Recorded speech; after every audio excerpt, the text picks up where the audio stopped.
few Sundays ago, I was in a church service and I happened to actually sit up near the front, second row from the front. I just wanted to be really up near where it was all happening as such.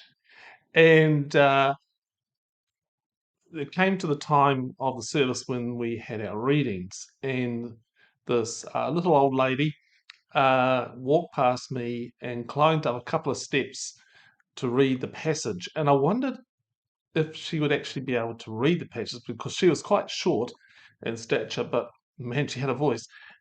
And she seemingly hid behind the lectern. And for this Sunday, what she read, it wasn't actually a text from the Bible that she spoke, but some poetry. And I'll read it out to you later. It's down the bottom of the post if you want to come over and have a look at it. But I listened, I watched, and I feasted. I opened my heart as such and was fed. As she spoke, she engaged herself with the words. At times, she would lean around, seemingly to look directly at me as she said the final words of the sentence. And she finished reading and slowly returned to her seat right behind me. I didn't realize she was sitting right behind me. And we have another section in the service where we can actually greet each other, and what we do is called pass the peace. And we turn to our neighbours and wish each other peace. And I turned around and I clasped this dear lady's hands and thanked her for how she said the words. They were words that had fed me. Now, anyone could have read those words, but she had chosen to serve them with gentleness and purpose. This was not a robotic AI, artificial intelligence rendition of a text like you hear on Google Maps, turn left at. No, no, no, no. This was more of, I'm going to feed you some words to nourish your tired heart. You see, it's not only what you say, it's how you say it. And words can sing together and shake the world.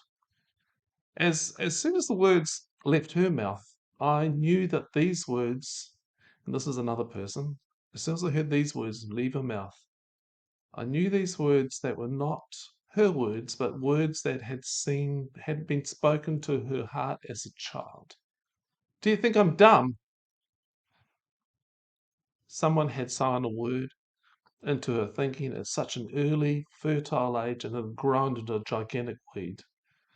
Her Velcro brain had attached to those words of abuse, and the words had burrowed deeply into her.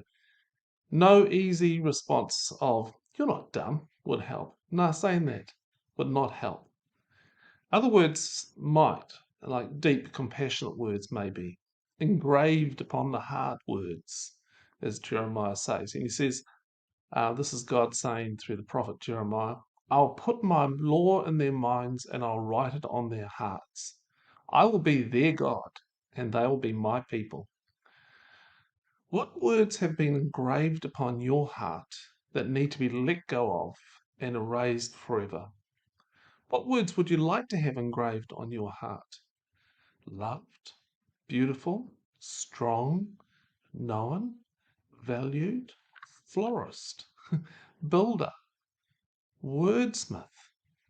And I'm actually recording this a few days after, about 3 or 4 days after I've actually published it and sent it out to the email list. And I got quite an amazing response of people with words that had been engraved upon their heart, harsh words, nasty words, and the pain that had caused.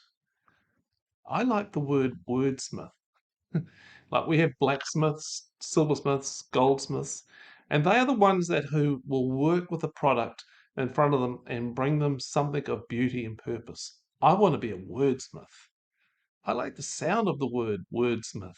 It feels kind of natural and connected to generations of fellow craftsmen and women who take a few words and fire them together to form sentences and paragraphs and poems and prose. To be a wordsmith of the heart, taking a few words and speaking them upon the heart of another and watching the magic take place. Not just any old words either, but deep words that speak to the deepest part of another person's heart. Larry Crabb says that Most people go through their entire life never speaking words to another human being that come out of what is deepest within them. And most people never hear words that will reach all the way into that deep place we call the soul. And as I received emails this week, I thought of these people that had never heard words that reach deep into the deep place they call the soul. Finding the words takes time, as much as a fine feast takes time to come into being. You know, all those vegetables you have in a lovely salad, well, they take time to grow. Unhurried, organically grown and nurtured words are the tastiest and most sustaining.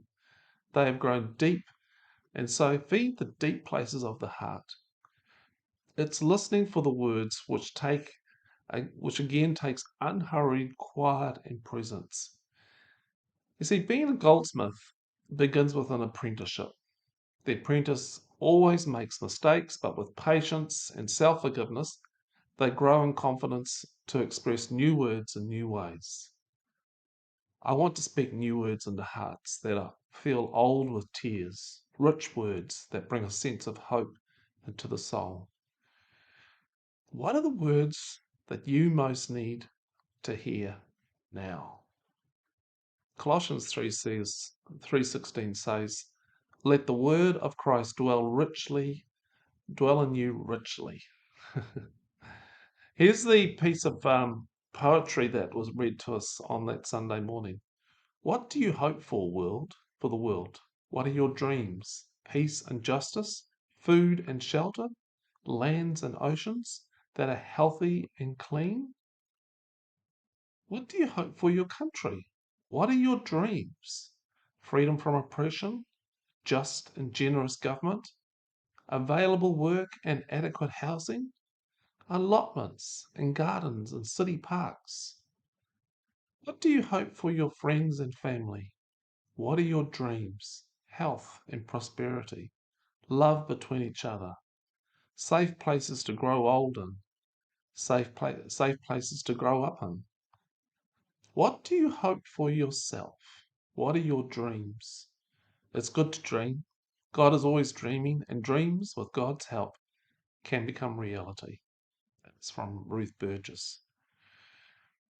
Elizabeth Kubler-Ross, she says that learn to get in touch with silence within yourself and know that everything in this life has a purpose.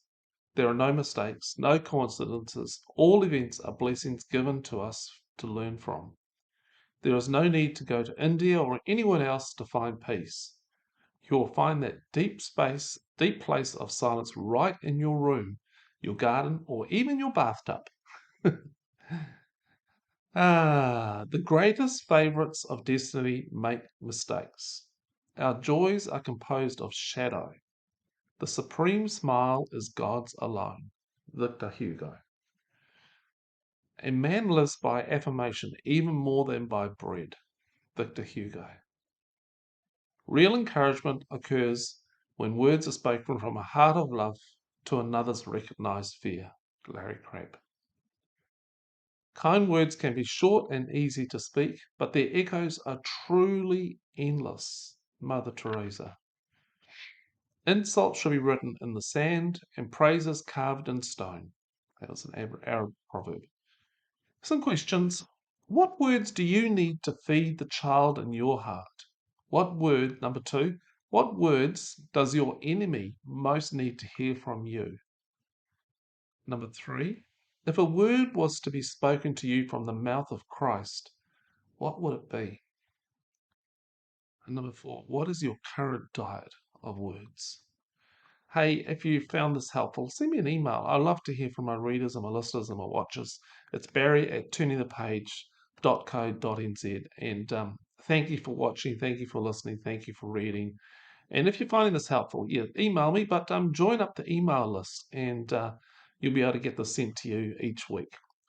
Okay, until next week, may you listen to the words that are spoken to you. May you find new words that you need to speak to yourself.